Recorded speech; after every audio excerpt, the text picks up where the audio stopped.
Alô, meus amigos do canal Wellington Campos FC, tudo bem com você?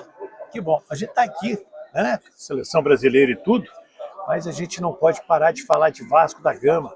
Fábio Azevedo, o canal dele é sensacional, eu não perco um. E, pô, dá uma força aí, vamos comentar um pouquinho, que para a gente comentar o que aconteceu no Vasco nas últimas horas, tem que ser com quem vive o dia a dia do Vasco da Gama, né, Fabinho? Tudo bem, ídolo? Prazer estar aqui no seu canal. Parabéns Obrigado pela iniciativa, né? Muito legal. Você também enveredando aqui no YouTube, muito bom. Você que é um cara de muita qualidade, que eu sempre acompanhei de rádio, dividimos muitas coberturas. Estamos aqui em mais uma cobertura. Vamos falar do Vasco, né, o ídolo? Porque planejamento está atrasado, não está? Está dentro do prazo, segundo o Paulo Brax, sim, dentro do prazo deles. O entendimento que eu tive, ídolo, dessa coletiva... Não conta nada não. Então spoiler. Porque só. Primeiro eu tenho que pedir para você se inscrever no nosso canal. Isso é verdade. Wellington Campos FC, a inscrição está passando aí embaixo. Um dia eu ouvi alguém falar, gente, esse vermelhinho aí embaixo, clica nesse vermelhinho, aí eu copiei. Então clica nesse vermelhinho aí, quando aparecer o sininho, aí você aperta o sininho, quando aparecer a palavrinha todas, e aí dá o like para dar aquela força para o nosso canal. Tá? O Wellington Campos FC, mas o canal Fanático dele Vascaíno na Copa. Muita gente. Fanático Vascaíno, tamo junto. Olha lá, Fanáticos Vascaíno na Copa do Mundo é muito mais chique do que você imagina. Então, depois da vinheta, eu e o Fabinho, nós vamos falar de Vasco. Segura aí.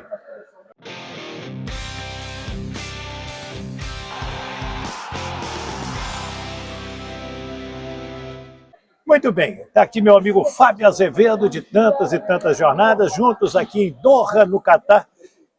Um dia você pensou que ia fazer uma live falando de Copa do Mundo, mas de Vasco da Gama no país da Copa? Não, acho que a gente nunca imaginou troço desse, Fábio. Olha, o ídolo, se a gente for lembrar, assim, eu fiz 23 anos de carreira semana passada. Eu não imaginava viver uma Copa do Mundo num país em que a cultura é totalmente diferente da nossa, né? A gente está no Oriente Médio, onde nós estamos nos acostumando. É a minha primeira vez aqui, você talvez já tenha vindo não aqui. Eu passei no aeroporto. Então, mas você já vem em outros países daqui? Essa é a minha primeira vez. Emirados Árabes. Então você já viu... Arábia Saudita, eu fui em 97, fui para a Arábia Saudita. Sim, que é bem mais fechado do que aqui, né? E a gente tá falando 97, 25 anos já, né? Mas assim, eu acho que o entendimento da cultura local, acho que isso é fantástico. Isso para mim está sendo um choque cultural, mas de aprendizado muito grande.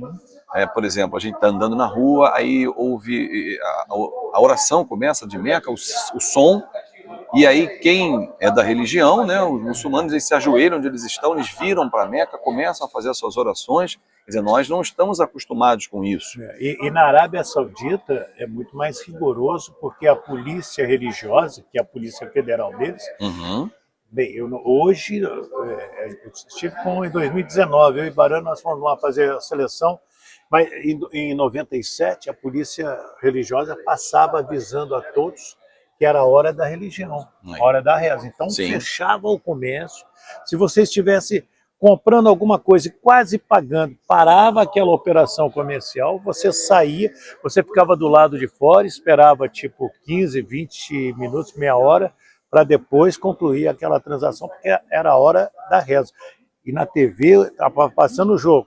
Chegou a hora da reza, parava o jogo e vamos rezar. Tudo é mais importante. Da religião deles, a gente respeita pra caramba.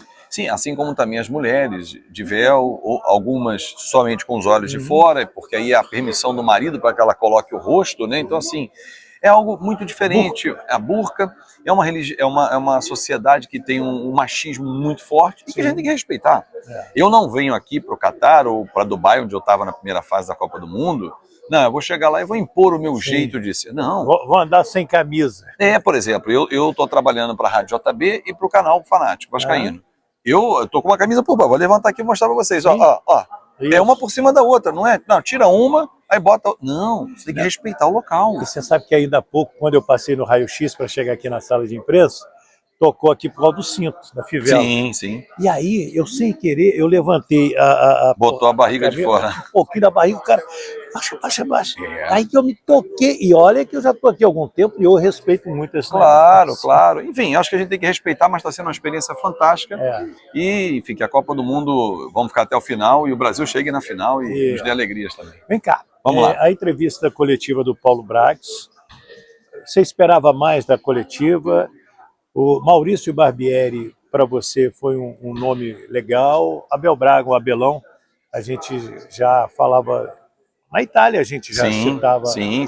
O Abel. Eu acho que um gol de placa o Abel, não porque eu sou fã do Abel, porque ele já exercia esse tipo de posição no Fluminense. Mesmo sendo treinador, né? Fazia a dupla função. Né? Sim. Ele já pegava os meninos, já renovava o contrato dos meninos que iam crescendo. Claro. E acho que ele tomou gosto ali por isso. E talvez tenha percebido, o ídolo, e acho que é uma fase da vida dele profissional, que chegou a uma idade, se eu já dei tudo dentro de campo, das 4 linhas, eu estou sendo cobrado, eu posso dar algo a mais fora, que o Paulo Autuori fez, que o Antônio Lopes fez, isso, tantos outros, o Luiz Felipe Scolari vai fazer agora no Atlético Paranaense. Então você não pode abrir mão dessa experiência, desse conhecimento, desse multicampeão. Você vai encostar e fala assim, caramba, aqui tem história. E dentro do Vasco, dos clubes que ele jogou, foi o que mais vestiu a camisa. Foi o Vasco, ele vestiu mais vezes a camisa de todos os clubes. Apesar da identificação que ele tem muito grande com o Fluminense, é torcedor do Fluminense, mas eu achei muito importante, já que escolheram o Barbieri, ter alguém desse tamanho ao lado. Eu vejo algumas pessoas criticando o Barbieri. Eu não sou amigo do Barbieri, eu acho que eu nunca entrevistei o Barbieri. Somos dois. Mas eu tenho um respeito por ele. Primeiro, ninguém passa por muito tempo como ele passou no Flamengo, Sim. Como ele passou. Você tem que ter qualidade. Isso aí Claro. é fato. Como foi o Zé Ricardo, que dirigiu o Vasco recentemente. Como foi o Zé Ricardo. Né? Então, esse é o primeiro ponto. Segundo ponto, ele é o pilar do trabalho do Bragantino. Ah, mas o Bragantino claudicou nessa temporada, isso faz parte. Sim, mas a temporada anterior ele foi finalista da Sul-Americana e 6º colocado do Campeonato Brasileiro, que é dificílimo, em que ele não tem um investimento gigante e foi direto para a fase de grupos da Libertadores. Então, amigo, ele tirou o Fluminense nos acréscimos da fase de grupo. O Fluminense ganhando o Internacional dentro do Maracanã, eu estava no Maracanã, estava fazendo o camarote da Super Rádio Tupi, a torcida vibrando, fase de grupo, e sai um gol do Bragantino, não sei contra quem. Tirou. E o Fluminense foi para a fase de pré-Libertadores e não se classificou. Então, amigo, não me venha dizer que falta mérito para ele, pelo amor de Deus. Não e já é um cara acostumado ao modelo que é o Vasco, que a gente vai ter que se acostumar, que é o modelo empresarial. Até ontem na coletiva, e que a gente não pôde participar porque nós estamos aqui, não foi permitida a questão virtual, né? Eu até fiz um pedido ao Felipe, e imagino que você também, mas é um modelo que o Vasco tem, até entendo, privilegiar quem está presencialmente. Perfeito, é do jogo e aqui fiquei acompanhando durante todo o tempo. Mas é um modelo empresarial, porque vamos esquecer o Vasco, vamos para uma empresa. Pense você numa empresa particular. Na sua empresa. Na sua empresa. Você é dono, inclusive, você vai entender. Botando o seu dinheiro. Isso. Você dá acesso ao orçamento para todos? Não. Você dá entrevista para todo mundo? Você fala o tempo todo? Então, assim, é um modelo que nós vamos ter que nos acostumar. Pode ser que nós, ali na frente, falemos assim, ó, esse modelo não é legal. Eu gostava tanto quando eu ligava para o presidente, botava na Rádio Tupi, entrava aqui no canal, no Fanático, no canal do Wellington, mas vai ser um modelo diferente. Agora, a cobrança por resultados vai ser igual. Vai ser igual. Só o que vai mudar talvez é a comunicação. Até pior. Sim. Porque hoje o que está na cabeça do vascaíno, o Vasco tem dinheiro para investir. Sim. Né? Isso é uma verdade. E é uma verdade. E o moço lá, o dono lá da 777... O Josh Wander. Eu vou aprender a falar o nome do senhor, pode ficar tranquilo. Ele prometeu, eu vou na promessa dele, e o Baran cobrou aqui, porque Flamengo e Vasco, ele falou, foi o último Flamengo e Vasco, com o Vasco, ele não prometeu timar, mas com um investimento muito inferior ao do Flamengo. Então, mas aí vamos lá. Então vamos lá. Então vamos pegar assim, o orçamento desse ano, claro que era a Série B, mas o orçamento desse ano, 200 milhões de reais. Tá? Eles não revelaram ontem, mas digamos que o orçamento tenha ido para 500, que eu acho um número bem razoável. Por quê? Cota de televisão pulou de 8 para 80, não é isso? Ou mais, né? Não. Era 110. Bem, então vamos lá. Então vamos voltar para 110. Então você botou 100 milhões no caixa. Nem você, nem eu. 100. 100. Então vamos botar 200 milhões, mesmo orçamento, só mais 100 vem de televisão. 300. Então já pulou para 300. Obrigatoriamente no contrato tem que, durante os 3 próximos anos, você tem que aportar X milhões de reais e na divisão seriam mais 200 milhões para esse ano. Nós já estamos em 500 milhões. É diferente de 1 bilhão do Flamengo? Claro que é. Sim. Só que o Flamengo, para chegar nesse 1 bilhão em 2022, Sim. ele veio desde 2013, ou seja, 9 para 10 anos crescendo. O Vasco vai sair, vai dar um salto de um ano para o outro. Do vermelho, vermelhão lá embaixo, para um azul.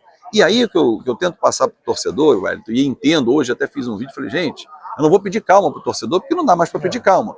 Mas o entendimento de um Vasco competitivo o ano que vem, o Vasco como foi o Botafogo nesse ano. E o que é que para nós, já fazendo uma vírgula no que você está falando, o que é um Vasco competitivo? É um Vasco fazendo um belo campeonato carioca. Sim. Não vale nada o campeonato carioca. Mas você viu a discussão que deu? Só o contrato da Só TV? o contrato, claro. Né? Avançar na Copa do Brasil, que esse ano a gente ficou na segunda fase. Olha que vergonha. Então o Vasco você para numas quartas de final. Para numa quarta de final, Vasco. É humilhante. Num campeonato brasileiro, como o Botafogo foi até a última rodada com chances reais, dependia só dele, de ir para a Libertadores. E foi para a Sul-Americana. Ou seja, volta para um contexto internacional. Aí o investimento aumenta. Então, assim, é algo gradativo. É claro que o torcedor quer que faça assim, no estalar de dedos, Vasco campeão brasileiro, campeão da Copa do Brasil, campeão de tudo, desbancou e é o melhor. Não é assim. Torcedor, lembra de 97 a 2000, aqueles anos mágicos? Eles foram de construção. Sim. Eles vieram de 92, 93, 94, de tricampeonato estadual, sem brasileiro, 95, 96, amargando péssimas campanhas. 96 começou a montagem do time de 97 e aí foi. Então, assim, acho que é uma coisa que tem que ir crescendo, eu imagino. E a gente concorda nisso aí. Então não adianta achar que o Vasco volta a ser o Super Vasco, o machão da gama, já em 2023. Pode acontecer? A gente está torcendo para que aconteça. Eu queria que batesse campeão em tudo. Agora, só dele ter uma base sólida, de não ser o que aconteceu com o Carlos Brasil esse ano. Sim. O Carlos Brasil, o Cruzeiro tomou do Vasco pelo menos 6 jogadores que chegaram para alguém do Vasco e falou assim, eu vou ganhar menos lá no Cruzeiro, mas eu vou receber. Agora era incerteza. Agora não é mais assim. E a frase do Paulo Brax ontem foi a mesma dita para mim pelo Abel Braga também ontem. Acabou. O torcedor do Vasco não vai mais sofrer. Isso para mim é muito sintomático. Mas o que é não sofrer, Fábio? É só ficar na primeira divisão? Não, é competir. Sim. É ter condições. Sim. É você olhar e falar assim, pô, esse time aí é competitivo. Esse time pode jogar de igual para igual no mata-mata. Sim. O Fluminense é um time competitivo. Quem é quem? Quem é quem? Ele é muito abaixo do Palmeiras, do Flamengo e do Atlético. Mas ele não competiu em alto nível no Campeonato Brasileiro? Falado pelo Mário Bittencourt, para mim lá na CBF, 6,5 milhões. A folha do time é 6,5 milhões. Até me chama a atenção isso. Você sabe quanto que é a folha do América Mineiro, que brigou? Foi 3 milhões, né? A América é entre 2,5 e 3 milhões. E a do Botafogo foi 12. Aí eu acho que o Botafogo extrapolou, gastou.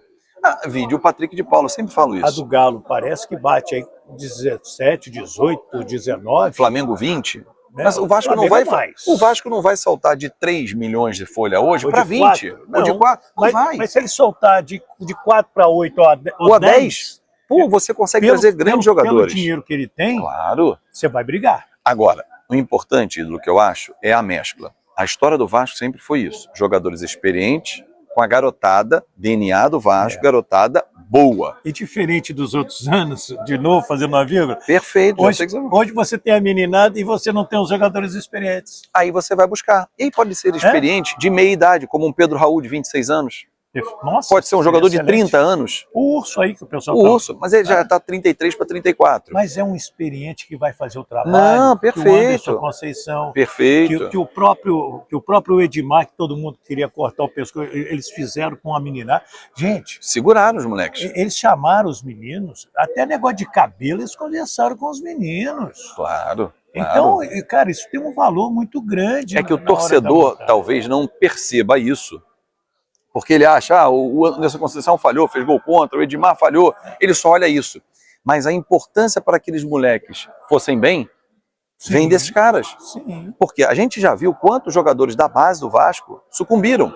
Chegaram e se perderam. Se perderam. O Evander, que acabou de ser vendido e que vai render 3,5 milhões ao Vasco, saiu da Dinamarca para a MLS, ele, no Vasco, foi embora, até por conta de uma foto, numa Libertadores, inclusive, num grupinho lá, e outros foram embora. Thales Magno, que era a grande sensação, foi embora por um valor muito baixo, porque era um modelo de negócio e um modelo técnico que não ia a lugar nenhum, E queimava você os vê garotos. o Paulinho, que voltou agora para o futebol brasileiro, para O Atlético? ou o Vasco vendia, ou o Vasco vendia. Ou então vendia. Né? Tinha essas 4 opções, que ainda podia vender. Então era exatamente. isso. Meu ídolo, eu sei que você está cheio de coisa para fazer. Obrigado, e vou te convidar para participar comigo também no canal. Você deixa? Com prazer. Garoto. Gente, Fábio Azevedo, essa doce figura, falando de Vasco. Estamos juntos. Falando em alto nível, do jeito que a gente gosta, do jeito que o Vascaíno merece. Merece, com certeza. E o que ele pediu no canal dele, eu vou pedir aqui. Paciência, não adianta querer...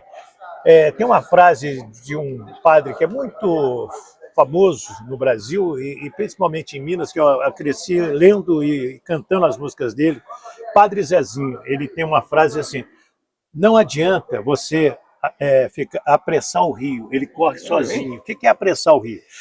O rio está correndo aqui, é remanso, aí você fica com a mão assim, adiantando a água. Daqui a pouco, daquele vazio, e daqui a pouquinho a água vem novamente naquele seu remanso e vai seguindo. Então, gente, o futebol é da mesma maneira, o futebol não dá saltos. Eu sei que a galera fica brava, vocês ficam falando de Flamengo, mas o Flamengo é hoje o grande exemplo. Mas levou 6 anos para crescer. No mínimo. O Vasco está dando um salto. Com esse investimento, ele conseguiu dar um salto, talvez nesses 6 meses, não dá para 2, 3 anos. 6 anos, perdão, para 2, 3 anos. Ele consegue pular etapas, porque ele tem algo que o Flamengo levou 6 anos para ter: investimento. Um beijo. Fabinho, obrigado, meu anjinho. Obrigado, irmão. As crianças estão bem? Graças a Deus, tudo bem. Que bom. Olha aqui, Fábio Azevedo com a gente, né, participando aqui do nosso canal. De novo, peço para você se inscrever, Wellington Campos FC. Comente aí. Não gostou do que eu falei? Não gostou do que o Fábio falou? À vontade. Você tem outra opinião? Você tem o que acrescentar? É à vontade. Escreve aí, opine, Wellington Campos FC, dá o like, o joinha, espalha para todo mundo. Não paga rigorosamente para se inscrever no nosso canal. Fica à vontade. Muito obrigado. De Doha, no Catar, Wellington Campos, Fábio Azevedo. Abraço, gente.